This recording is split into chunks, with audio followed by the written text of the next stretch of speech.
hello, friends listening. This is the Lost Girls podcast, if you wandered in unawares. I'm your host, Neva. And I'm your host, Maria. And it has been a while since I've seen your face. I know.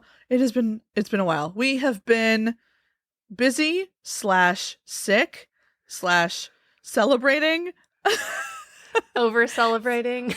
Over-celebrating, yes. So it's been a minute since we've gotten a chance to record, and I'm sure we left just so many of you in the lurch without our weekly Sunday podcast, and we apologize deeply. But what did you do without us in your ear holes for so long? I know. Hopefully listen back to some of your favorites. Out of all 9 to choose from. Hey, that is an accomplishment. I mean, yes, that's pretty amazing. Hey, we're in double digits today. This is number 10. Woo woo. We're 2 full hands. 2 full hands. Imagine streamers and balloons falling from the ceiling. Yes, absolutely. Streamers and balloons.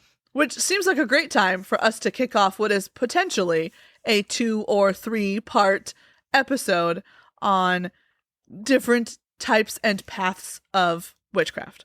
And Eve and I have talked about tackling this topic before, but it is hefty and dense. So we had to be like emotionally prepared. Yeah. ready to talk about it. So I in front of me I have 3 books and a couple PDFs open, and I'm sure I'll use none of them because I'll just talk, but they're there in case I need them. It's like when you took an open book test in school and you don't use the book anyway. Yeah. But knowing it's there, the open book is a security blanket. Yeah. I always, for whatever it's worth, I always felt like I did worse on open book tests, but... Yeah. No, I thought I did too. That's so funny. Anyway. All right. Okay. Do you want to start with paths that you sort of resonate or follow? Or the ones that you and I sort of resonate with, and we'll go from there. Yeah. Yeah, it's good we planned it out.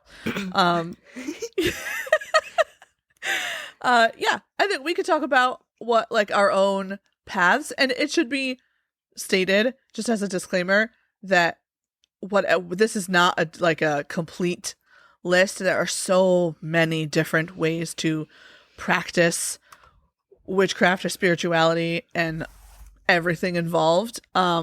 We'll be talking about the ones that are most personal to us and the ones that we know about. But that's no means an exhaustive list. So, you could go out there and find hundreds of different ways of practicing. Oh yeah. If you put 100 people in a room, there's, you might have 100. You'll have 100 different paths. I mean, ideally, I feel like it's very personal to each person. Can I say though, as I was just sort of, doing my Googly search. Nice. Sorry, that term came out of my mouth, and then my brain was like, "What the fuck was that?" I like it. Googly. Tell me about your Googly search, Neva.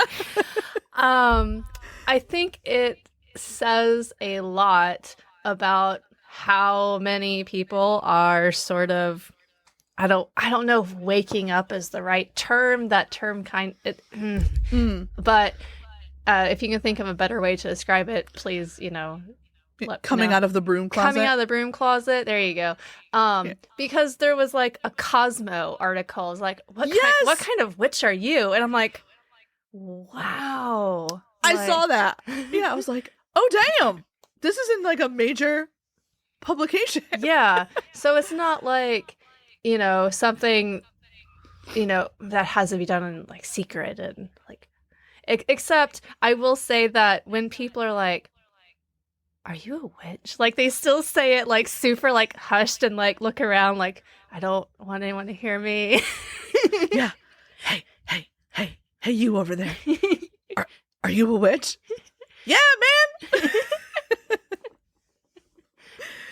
Like, it's to the point, like, even my coworkers are very obvious, and because we're a bunch of fucking nerdy engineers, my coworker who works across the hall printed me, like, 3D printed me a sign that said, "Sup, witches," and it's just, like, a woman flying on a broom, and I just keep it, it's, like, pasted on my door. It's like, you know exactly what you're getting into when you walk into my classroom. Oh my gosh, that's amazing, and I love it. Yeah. And, you know, I had another coworker who, him and his wife recently had a baby, and he was just like, "Oh, hey, this is his birth information. You want to just, like, do me, like, a quick birth chart and tell me what's up?" And I was like, "Yeah!" I love that so much. Yeah. And I was like, "Yes! This is great." I just love that it's more accepted and, okay. Yeah. So Neva, tell us about your journey down your path of witchcraft. Like, which approach, what's the biggest one that you think you identify with? Honestly, I would have to say eclectic. Just because it just kind of is like, yeah, it's just like whatever you want. You know, I feel like a little bit here, a little bit there. Ooh, this is interesting. Let's do that. Yes. Yeah. Eclectic is the casino buffet witch path. Like, it is, I want all the different things from all the different paths, and I'm going to combine them however I want. And I'm just like, so like the part of me that's like, you can't, like, put me in a box. Yeah, don't put me in a box. You're like, I want to, you know, be like, oh, that's kind of cool. Let's try that. Ooh, look at this over here. Ooh, I killed a plant, so probably not for me. Maybe not a green witch. I will say that when we first talked about doing this episode, my wife always asks, like, what's your episode about? And so I told her, and she's like, well, what kind am I? And I just kind of gestured with my arms at all the plants. Yes. Like, take a guess. Avery is a green witch for sure. 100%. And crafty. And crafty. And she's a crafty witch. Her mother has a shit ton of plants also. And anytime I'm like, I just like your plants. And she's like, I kill more than I keep alive. I'm like, I don't see that. Yeah, that's not what's happening on my end. Yeah. Like, unless you're just really good about destroying the evidence. Right. Like, unless you have, like, you know, a dead plant. I was going to say a dead plant graveyard, but I'm like, isn't that just compost? Isn't that just a compost file? Oh my god, I love that. This is welcome to my dead plant graveyard. AKA my compost pile. Just my compost pile. I'm definitely forever going to call it my dead plant graveyard from now until eternity. So I'm glad I could do that for you. You did. Thank you. Thank you. Yes, that's I appreciate you so much. So, tell us a little bit about what you're into. Well, okay. I will start with kitchen witchery. I love cooking for people, but it's like more than that. To me, kitchen witchery is also like cooking with intention and like using your ingredients with intention. And so like even the most mundane thing, like if I'm just using like salt and pepper and garlic powder, which to me is like the minimum that that goes into anything. It should be the absolute minimum that goes into anything. We're not white people seasoning here, guys. That's like for me, that's about the minimum.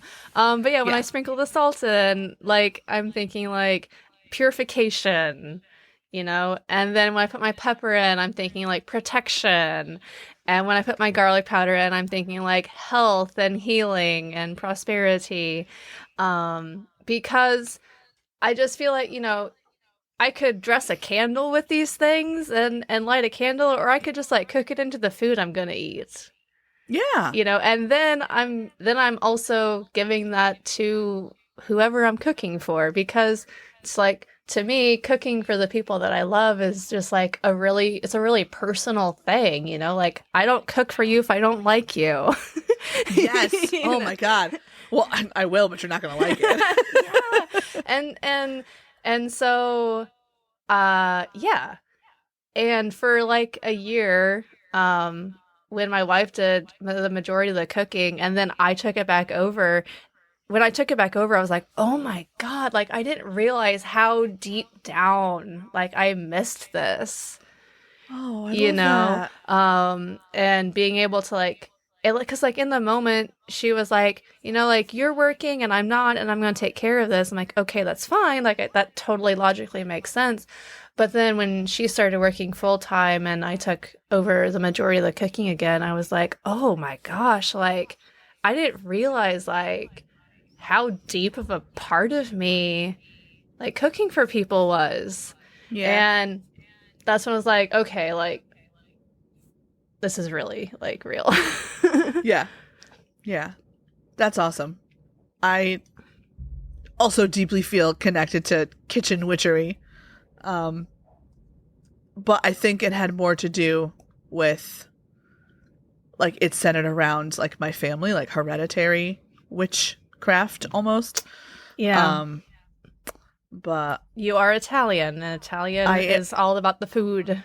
We are, yeah, we're all about the food. And it's not even just the food, it's like the ingredients and where they come from and were they ethically sourced and were those animals treated properly. And, you know, even, you know, like everyone's just like, oh God, they get like a little weirded out. And I'm like, oh, I used to go hunting with my dad. And I'm like, yeah, but it wasn't sport hunting. We only hunted the food we ate. And it was like an incredibly respectful relationship with nature. Yeah. Like any time we killed an animal, my dad was like, you thank the animal. Yeah. You know, and you leave, you know, you field dress so that other animals in the forest can eat what we can't. Mm-hmm. And you use every part you possibly can. Yeah, absolutely. And he was adamant about that. And he was like, that's hella witchy, Dad. Like he didn't realize it, but you know, hella witchy. And with my nonna, it was very much like, make sure you know where your ingredients are coming from. Where were those vegetables grown? What, you know, and to be fair, they were farmers. And so in Italy, so this was like extremely important to them. You know, you want your tomatoes to grow in the very best cow shit, not just, you know, not just any cow shit. Not any cow shit, the good cow shit. The blessed, like, blessed cow shit. The blessed cow shit. Yeah. And it was insane. Like they had rituals for taking care of their fields and taking care of their animals. Mm-hmm. And all of that led back to, it's like, yes, some of it's kitchen witchery, because I do love cooking for people. And I love feeding people. But I think the bigger portion of it for me is like that hereditary witchcraft path, where it's like, it's just innately built into how I was raised, the values that were instilled there, the ones I held on to anyway, about respecting the path of ingredients and food from start to finish. I also feel like a lot of witchcraft is tuning back into those cycles of nature and of the planet and respecting everything that lives here, you know. Mm-hmm. I've often, you know, I don't think I could personally ever be a vegetarian, because to me, I understand, like, you know, we're all in the symbiotic relationship, and, you know, like you said, thanking the deer, or, you know, I grew up on a beef farm, and, you know, we would eat our cattle, obviously, and it's, yeah. Yeah, I absolutely get that. There's a circle of life approach to it that feels very settled for me. That I'm just like, yeah, this feels right deep down. Yeah. Yep. And not that like I begrudge people who are vegetarians or vegan or whatever. No, like you can eat whatever the hell you want. Right, exactly. No. Yeah. It's all good. Yeah. Like yeah, I can't eat beef because it'll kill me. Aw. Sadness. Yeah. It's okay. I do miss burgers. Anyway. But it's fine. It's fine. Everything's great. It's all good. It's all good. Neva. Well, wait, before I go again, you touched on Hereditary Witch. Do you want to expand on that? Oh, I can, sure. Yeah. So Hereditary Witch is not just watching the movie Hereditary. Is that a movie? Not that funny. It's a horror movie. It's terrifying. I feel like you talk about horror movies a lot. I shouldn't. I don't like them that much. Like that's at least the second or third horror movie you referenced. I know, and I don't know why it keeps coming up on our podcast. Everyone's gonna think I'm so into horror movies, and I am so not. Like, I'm an action movie gal. Like, Die Hard and The Mummy are my favorite movies. I'm not out here trying to like live that horror movie life. My partner loves horror movies, and thus I have been made to watch many of them, and some of them are really good cinematically, and then I'm like, fuck, now I have to like talk about them when shit arises that has to do with that. Anyway, I'm not mad about it. It's fine. We took a side quest. We took such a side quest. So Hereditary Witch, right? Yeah, it's basically the idea that like your witchcraft or manifestations of your path are passed down through your lineage. A lot of it traditionally here is seen as like Celtic witches. That tends to be like a hereditary, air quotes, path. For some, it's like brujas or stregas, or, you know, they're typically deeply ingrained in some type of culture. Voodoo or hoodoo are different hereditary types of witchcraft as well. Basically, it's a claiming of one's cultural identity and then the traditions around nature and witchcraft that come with that cultural identity. This is where a lot of times like closed practiced things will come in. So like, you know, burning white sage if you're not Native American, or, you know, in our culture, it's like learning the malocchio, which is like, you know, dispelling of the evil eye, which is very closed to like Italian, Greek, and Mediterranean cultures. So I've never heard of that one. Yeah. There's a whole thing. But, you know, it was something that was passed down to me from my nonna. And she had taught my dad, and my dad knew a good amount of it, and they both taught me. And it wasn't presented as witchcraft per se. Right. Because obviously, especially in Italy, it's a very Catholic society. Mm-hmm. So a lot of the rituals involve, you know, invoking the name of the Virgin Mary or Jesus, or, you know, using olive oil and holy water. And it's like, they're just the same tools that you're calling different things. Yeah. The energy behind it's the same. Do you think there's a lot of folk magic involved in hereditary magic? Yeah. I mean, I think the overlap there is like that Venn diagram is very neatly a stack. You know, like a lot of folk magic is, I would say, all hereditary magic is folk magic. Maybe not all folk magic is hereditary. Yeah. So it's kind of like the folk magic circle is like this, and then the hereditary circle is like this. Right. Yeah. Yeah, because it's definitely hereditary is so specific. There's no way almost for it not to be folk magic. Yeah. Which, you know, again, is just the idea that like you're learning it from a culture. But yeah, that's probably my biggest influence, and that's where pieces of like green witchery and kitchen witch stuff all come in. But because it's so eclectic, I identify that way mostly, and also as like, gee, you're just good old fashioned Italian stregonona. So I turned 40, so entering my crone era. Woo woo. Woo woo. I turned 37 in a week and a day. Yeah, you do. So excited. For my birthday. Also, side note, or for your birthday. Okay. Yeah. Also, Neva sent me the most amazing birthday present in the history of time. Aww. It was really beautiful. But anyway. I love making it for you. Yes. Okay. Okay. Neva. Mm-hmm. How do you incorporate elements of your path? I mean, other than like obviously the cooking thing. Yeah. Like into your everyday, every month, however you do it, practice.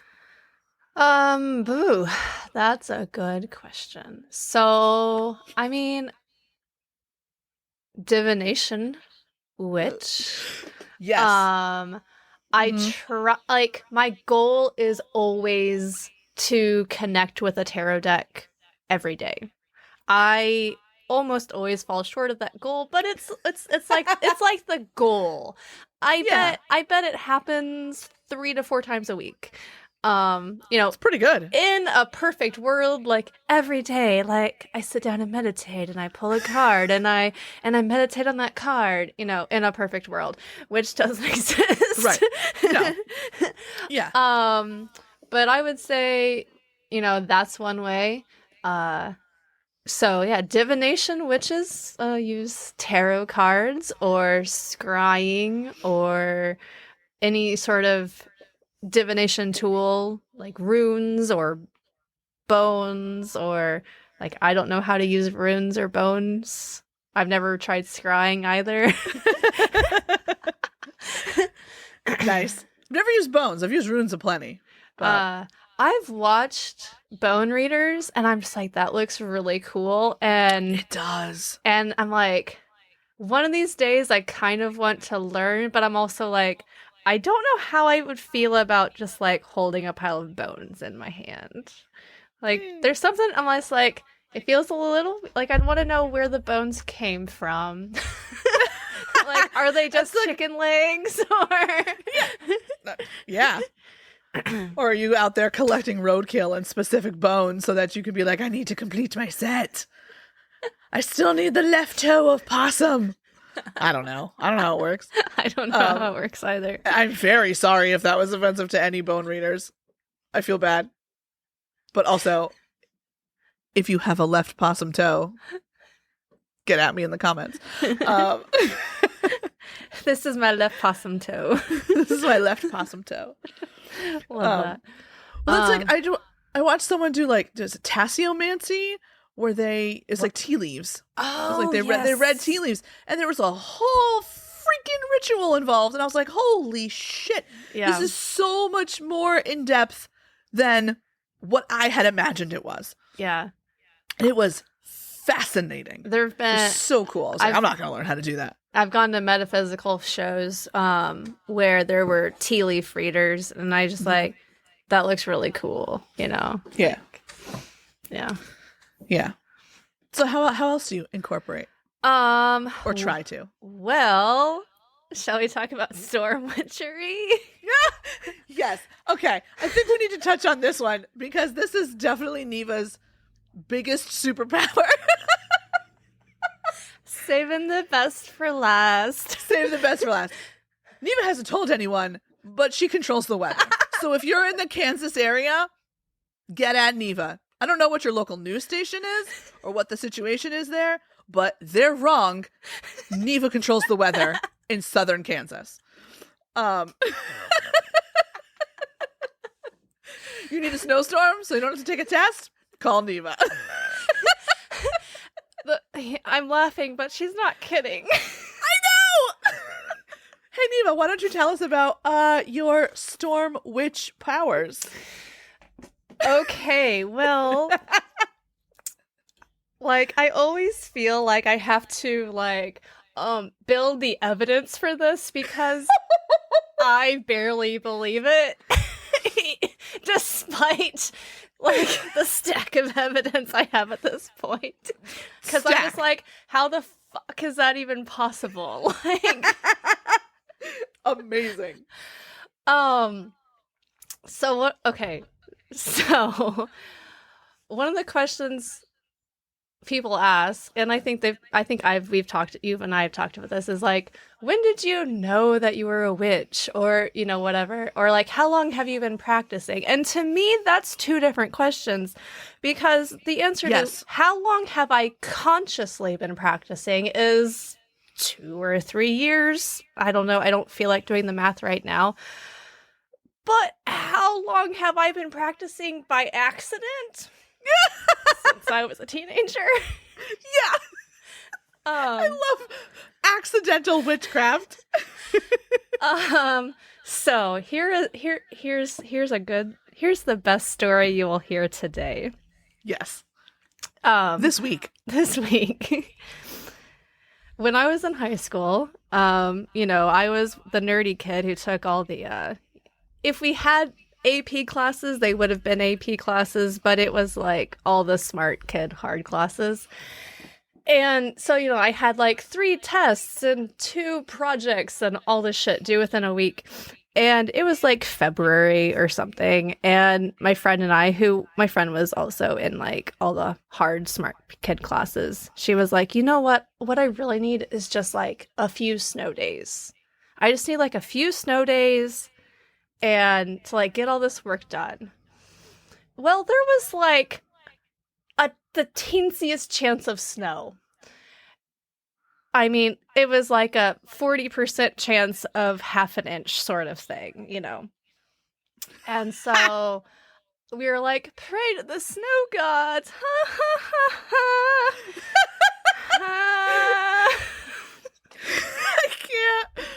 Oh my god. So I took that very seriously, and before I went to bed, like I closed the door to my bedroom, like no one needs to see this. Oh my god. And dude, the intention in my bones. I can be like, I just like summoned, the craziest thing, and I just kind of like moved my body intuitively and like imagined a snowstorm. Well, the result of that was no school for 5 school days. Not 5 calendar days, 5 school days. And it was good that before we left for school that day, I told my friend, I was like, take home everything. Take home every book, like everything. And she's like, what do you like? She's like, my backpack won't hold it. I'm like, when I tell you to take home everything, I mean take home everything. Just imagining like 16-year-old Neva, 98 pounds soaking wet, summoning the fucking snow gods to her doorstep. Just, I'm so fucking into this. I love it so hard. And at the time, I didn't think much about it. I was just like, cool. It worked. Yay, snow! I got all my work done by the 3rd day, and then I was like, I have to get out of this fucking house. So I convinced my dad, because he had, like 4-wheel drive, dually, flatbed farm truck, and I was like, please, can I go anywhere? Like, I will take the back dirt roads to my friend who I also told to take all of her schoolwork home. And I'm like, can I please just go visit them? Please, please, please. So what if I had taken the highway, what should have been about a 10 or 15 minute drive, I drove like 10 miles an hour on gravel roads. It took me like an hour. But I was like, I just had to get out of the fucking house. Yeah. And she was just like, well, I got all my work done. How about you? I'm like, yeah, me too. Let's go sledding. So then I did not think about that for years and years and years. And then I was at my first teaching job, and it was February, and I'm like, God, I just need a fucking break. And there was a tiny little chance for snow. And so I was like, well, it worked once. Maybe it'll work again. And we didn't have school for 3 days. I am like maxing out the volume because I can't stop laughing so hard. And then I've heard this before. And then at that point, I was like, okay, this is weird. And I'm not sure how I feel about this. I'm a little freaked out. And so I didn't do it again until my last year of teaching, which was when I was first like, ooh, tarot. Ooh, look at this. Ooh, how about that? And then it was more of just like an experiment. Mm. What happened, Neva? We had to go extra snow. We had to go extra days at the end of the school year because we had too many snow days. Henceforth, Neva shall just be known as Neva the Snow Summoner. Which I think is pretty fucking telling considering your name means snow in many different languages. I know. Chills every time. Every time. Chills. She's real life Storm. And just to add to that, recently we have had just in the last May has been nothing but thunderstorms and tornadoes and all the severe. I swear this month has been like all the severe weather that we haven't had in like a decade. Yeah. And at the end of April, we were supposed to have Pittsburgh Art Walk, and I was supposed to have an art show and then like another show on like a Friday and a Saturday. And the local meteorologist, which he is always very, very good. He was like forecasting rain and tornadoes and all these things. And I was like, but I don't want that.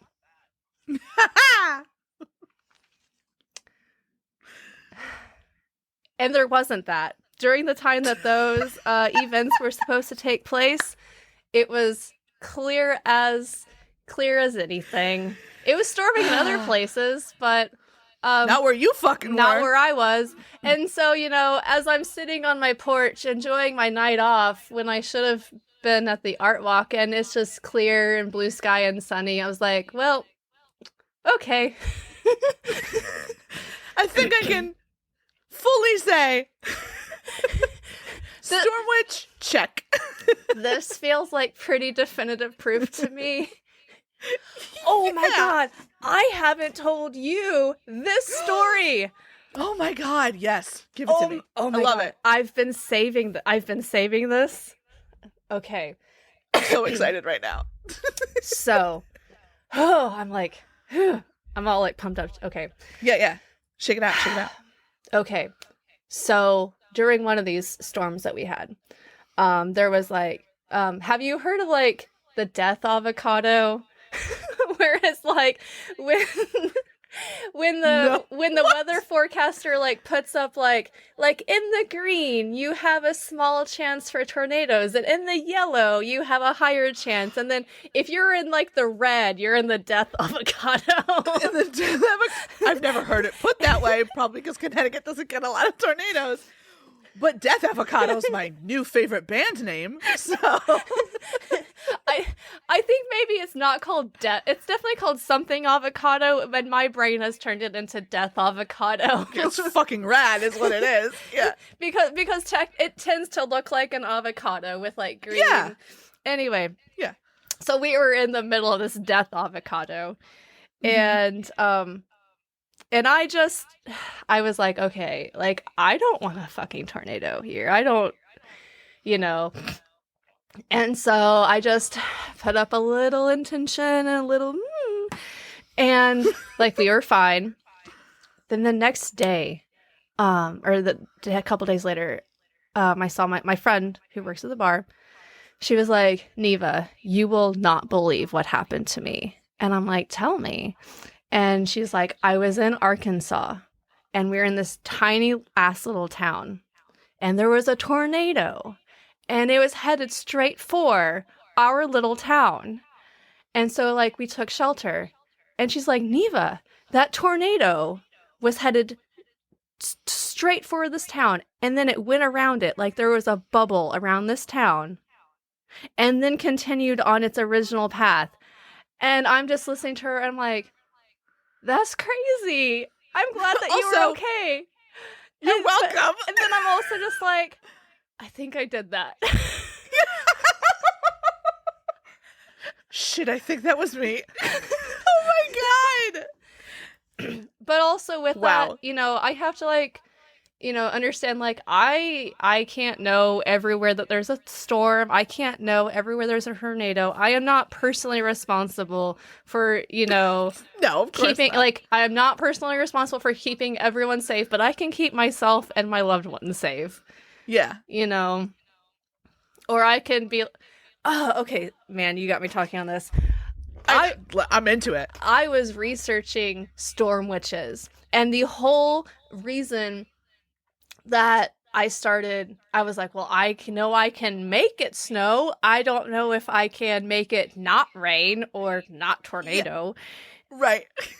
I've never tried that before. Right. Can I banish as well as summon? Exactly. Right. And so I was like reading all these stories, and this lady was like, oh yeah, I was in the location of a tornado once, and I just sort of like, she's like, I connected to the storm and to the tornado, and instead of it coming down in this, you know, housing development, I sent it off to this like field. And I was like, that's fucking cool. And so basically on a few of those nights where it was just like tornado, tornado, tornado, I was like, okay, imagine some empty fields and send them over there. Oh my god. I just have this like superhero image of you lassoing fucking tornadoes out in the Kansas fields, and, like with like lightning, like Sith lightning coming out of your fingertips. It's rad. It's rad is what it is. And it just makes me love you so much more.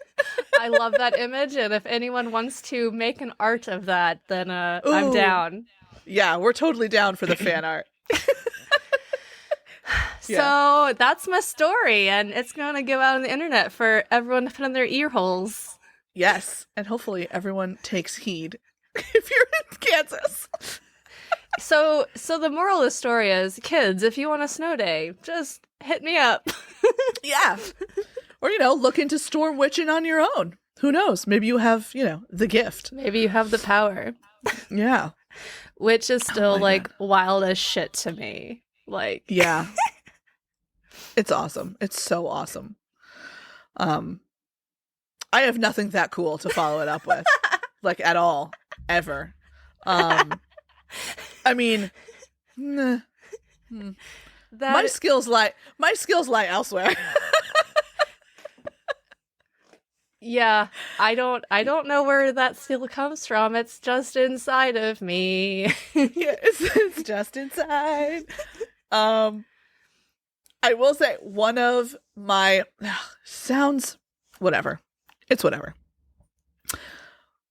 One of the more powerful calls ritually that I felt are like during ceremonial and ritual witchcraft. Which I know is like not a thing you typically do. Right. But there's something about, and it's like on the high holiday, so like most recently Beltane. They often involve elements of like being embodied by the deities of those holidays, and those have always felt particularly powerful to me. And in an indescribable way that I'm not sure I could explain. And even the people with which I've participated in those rituals with, despite being wildly skeptic at the beginning, afterwards were like, I don't know what just happened. And don't have the words to describe what happened, but something fucking happened. And I was like, yeah, I know, right? They're like, no, seriously, what happened? I'm like, I don't know. Couldn't tell you. We were embodied by, whatever the deities of the ritual ceremony wanted. That's cool. Yeah. So that's like my favorite. Love that. But we have lists, guys. We have lists of different paths and witchcrafts that we'll go over in part 2. Yes. But for today, shall we draw a card? Yes, I love that. Okay. So I have this cool deck called the Pulp Tarot. And it's like all these pinup, model-y, old school type artworks. And I really like it. There's also like an Instagram account that goes with it. That's very neat. Oh no. Okay. Ooh, that's interesting. So I got the Reverse Emperor. Ooh. Yeah. Cool. Yeah. So the Emperor is like, all about, it's a very like male energy, obviously. This particular booklet describes him. Let's see what their thing is. Yeah, he's the guy in charge. He makes the rules. He's obviously strong, not someone you want to mess with. Draped in a red cape. But because it's reversed, I always like when things are reversed, turn them inside. Mm-hmm. So maybe this is a good card for this because it's like harnessing your own inner power. And like you're the one that runs things inside of you. I love that. Yeah. So I love that for us. I love that for us too. That feels authentic to me. Yeah, there we go. So, the Emperor. Neva, what's bringing you joy this week? What's bringing me joy? Okay. I think what's bringing me joy is all of my Kickstarter backers who did not get a journal. I got their rewards mailed this week. I'm still waiting on journals to be printed, so there's still like 10 people waiting on their rewards. But I mailed off 19 domestic and 3 international this week. I'm so proud of you. So that's so awesome. That feels pretty good. Yeah. And I know some of them have already been delivered. So they're out in the world. That's rad. Yeah. Your decks they're out there. They're out there just living their little deck life. Just living their little deck life. I love that so much. And I know for at least a few people it's like their first one, and that makes me very excited. Whoa, that's crazy. Yeah. I love that. I love that. That's so special. Yeah. What's bringing you joy, Maria? Ooh. Also seeing your face is bringing me joy. Oh my god, seeing your face is bringing me so much joy. The impending end of the school year. How many more weeks do you have? I am done officially June 17th. Everyone here is already out. Oh my god. Yeah, no. Nope, not us. Yep. So it's sort of bringing me joy. Yeah, I don't know. I've been very okay. I'm going to take that back. Yes, the impending end of the school year. But previously, my 40th birthday party brought me a lot of joy. Happy birthday to you. Thank you. It was a Die Hard themed birthday party, and there was a Nakatomi Tower Plaza cake, and it was fucking awesome. Love that. And I had a great time. So, which is why we did not record the next day. I may have still been starfished in the lawn. So, a good time was had by all. Awesome. Don't worry, my kids were sleeping at my in-laws. But yeah, so I'm grateful and those things bring me joy. And I really, really can't wait for the school year to be over. That will also bring me joy. Yeah. So. Yep. Mm-hmm. Love that. Anyway. Well, thank you all for listening. And I know that I got very into talking about all the storms I have manifested. Hell yeah. Yes. Thank you everyone for listening to us. Please go and follow us on our various social media thingies. Even though we've been a little absent, we still love you and appreciate all of our listeners and our Patreon subscribers. If you want to see how ratchet we look day to day. I literally rolled out of bed 30 minutes before we got on here. Same. Absolutely the same. It's not as spicy as our Sunday night content, but it's still. But thanks for listening. It's still almost as good. Yeah. All right. Bye.